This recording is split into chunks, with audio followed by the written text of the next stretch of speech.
we just dissect the players a lot. But I kind of want to get into overall tactics because you and I both know, and Heath, I'll throw you in there too. Don't just throw me into something like that. I don't know what you're about to say.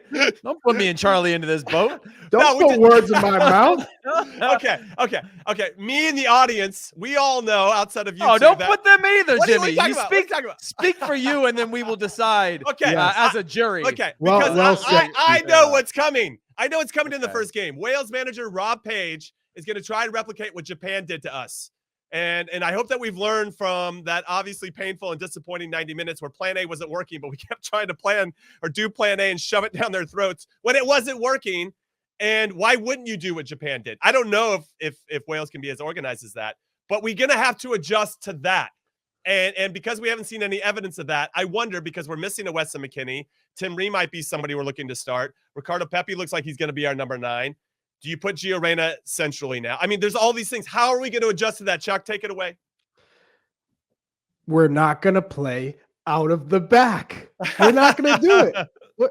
Do you think, though? I mean, that's like a Gregg Berhalter. Let's be real. Focal point. Cornerstone. Wales, for one, Gareth Bale is not Gareth Bale of old. It's just not. He's not going to be match fit. He's not going to be sharp. That's a huge bonus for the U.S. because that's the game changer. That's the outlier when you look at Wales. Gareth Bale. If he's not... Have you seen the flag? The flag says it's been changed. It says Wales Golf LAFC. I mean, that he puts on the Wales shirt. It's just different. Stop. Yeah, Steve Cherundolo's U.S. men's national team ambassador for just leaving homeboy over there on the bench for a little bit as he came over. Bale's not going to be 100%. He's not going to be match fit. He's not going to be sharp. So regardless, I think for this U.S. team, you're starting off on the right foot because he can't. I would argue that he's not going to be able to play 90 minutes either. We're looking at Gareth Bale for 60, 65, and that's their best chance of having Gareth Bale for 3 matches in the World Cup. Now, on top of that, I think the U.S. give them the press. Go ahead, press us. We're going to play to our strengths and play into the channels for Timo Weah, for Christian Pulisic, and who's going to come into the midfield? I would think it's Gio Reyna alongside Yunus Musa with Tyler Adams sitting. Give it to me. I am here for it. I am here for that. I want that too. Heath, now, am I putting words in your mouth? You don't think that Wales manager Rob Page is going to try to come out and do the same thing that Japan and Saudi Arabia did to us? That they basically wrote the playbook on how to make it hard for us. No, at the time you were attempting to put those words in my mouth, but now I agree with you. Now that you've said what you said, I agree with you. Like, they're going to make it difficult for us in a number of ways, and I think teams know that if they can come at us in a certain way, right, press us and try to get us to play, and then drop into, and this is where I go back to. Gregg Berhalter failed in the last camp, but what I give him credit for is trying something different. Because if we play the same way, every team can scout us the way that we played in World Cup qualifying. I give him credit for trying. And I give him credit for failing and accepting that he failed.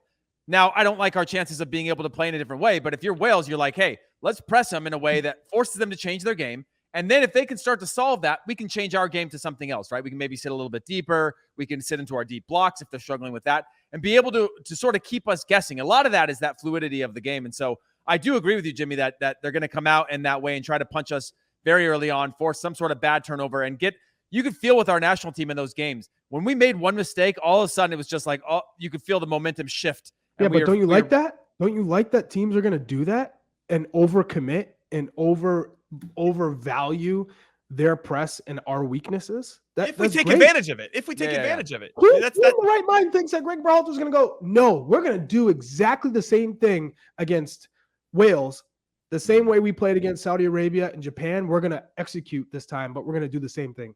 No, there's no way. There is zero possibility that we're going to say, guys, everyone drop deep and we're going to play it out of the back and have this be smooth with them pressing us like that. There's no way. Well, I think what's interesting about trying to play out of the back is that if it doesn't work, we never actually get to do what I think Gregg Berhalter loves to do the most, which is high press. So it's almost like we'd rather play. That's not true. I get the sense that he would rather sometimes, and this is somewhat of a Red Bull philosophy. They'd rather play against the ball than to have it. So I'm not saying Gregg was a build out guy early but if that's not working, with the crew was a build out guy. Yeah. And it was not pretty. I mean, they had Steve Clark in goal. His feet were terrible in the beginning, and they improved. And he was playing with Tyson Wall. He was playing with Michael Parker. He's throwing out phenomenal. That MLS Cup 2015 bad feet thing. But you can't shake it. You make a mistake like that, you can't shake it. I'm not saying 2015. I'm saying 2014. And they were not good. They made the playoffs, but we were like, yes, play out of the back. We'll time everything. Yeah. And we set up perfectly, and we smacked them both home and away. The following season, it was consistent. And they were good building out of the back, and they could break teams down. But that's when Gregg Berhalter has every day to work on. Right, exactly right. Yes, exactly right. He has them in camp right now, both Zimmerman and Long. Ooh, Zimmerman. That's what was he doing? What Zimmerman and playing pass? You can have Zimmerman. But I'm saying that's not going to be enough to say, you guys, we had 9 guys in training, and now all of a sudden now here's a World Cup, and I feel confident that we can build out of the back. That's not going to happen. But what I am saying is, you might have that philosophy as a club coach because you can work on it every single day. National team, that's not the case. And seeing where they were in the last friendlies, he's going to have to change and adapt. And I think that's what makes him good for the World Cup, is because he's willing to adapt and change. If he's going to say, no matter what, we're going to build out of the back, then we're in trouble. We're in trouble. Yeah. What I would say, though, is as much as I appreciate that philosophy, if it isn't working, then we see what we did.